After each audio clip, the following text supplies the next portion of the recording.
For more on the latest developments surrounding the activist and the big power battle of wills, we talked to Jerome Cohen, a professor of law at New York University who's been working with Chen Guangcheng since 2003. Professor, with all that your friend has been through in the last several days, what was your reaction to the statement from the Chinese Foreign Ministry? I was ecstatic. I woke up feeling wonderful when I saw that early this morning. It comes out of the blue. It's perfectly timed. It's a very good statement. It's succinct. It doesn't attack the United States. It doesn't attack Chen. It just says we'll treat him like every other citizen. And that's what he's wanted. He wanted an assurance that if released from the American embassy, that he would be protected like other Chinese citizens, not those who are discriminated against. Well, as someone with a personal connection to what's become a worldwide story, do you think that this allows the two powers involved to disengage gracefully, let's say? Yes, they can get on with the many other difficult problems that they have to contend with. Chen can apply. I hope his application for a visa will be approved, and I hope he'll have a chance for study, repose, exchange of ideas, and it will be a stimulating, useful experience for him. Will you host visiting scholars from other places in China and other places in Asia? Are you confident, given what the Foreign Ministry has said, that they intend to allow him to leave? I think that's what we have to infer. Of course, they retain their independence of judgment.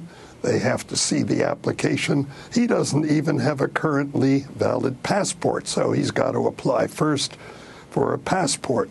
But I think they want to speed him and his family on their way here as quickly as possible. How long would a visiting scholar post be expected to last, and what might be on the menu when it's finished? Have you even had a chance to think that far ahead, you and Chen together?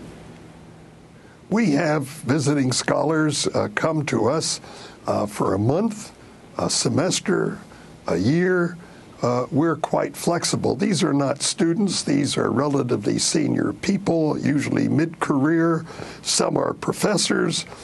Some are lawyers, some are activists like Chen who have very valuable experience, and we are accommodating to their own needs, and we have had very good cooperation. Most of them come with funding from the Chinese government.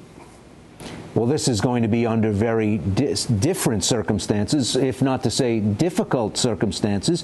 Would you expect your friend to return to China when he's done? We would be delighted to have him come.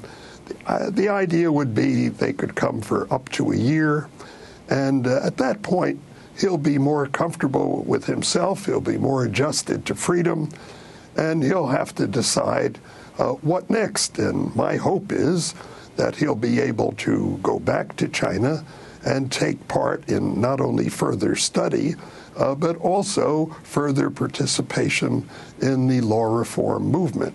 His experience is valuable. He understands the unique conditions of the Chinese countryside and its relationship to an evolving legal system. He's got 40 more years ahead of him to use, and we want to make the most of that. What does this incident, and it may not be totally over, tell you about the evolving state of play in China regarding the ability to dissent and speak openly about your feelings about the government there? The situation now is very, very serious. Ever since the 17th Party Congress in 2007, there's been an increasingly repressive atmosphere. And while Chen's problem may be solved, at least for the immediate future, I worry about other members of his family. I worry about some of the people who've given him legal assistance. One of those lawyers, for example, Mr. Jiang Tianyong, whom I met through Chen about 8 years ago, has once again been locked up. He tried to visit Chen at the hospital. Apparently the police have taken him in and beaten him again. He's a gallant human rights lawyer, a fine person, and a friend of mine, and I'm very concerned about him. The problem is, what about those who don't have the world spotlight on them? Professor Jerome Cohen of NYU Law School, thanks for talking to us, sir.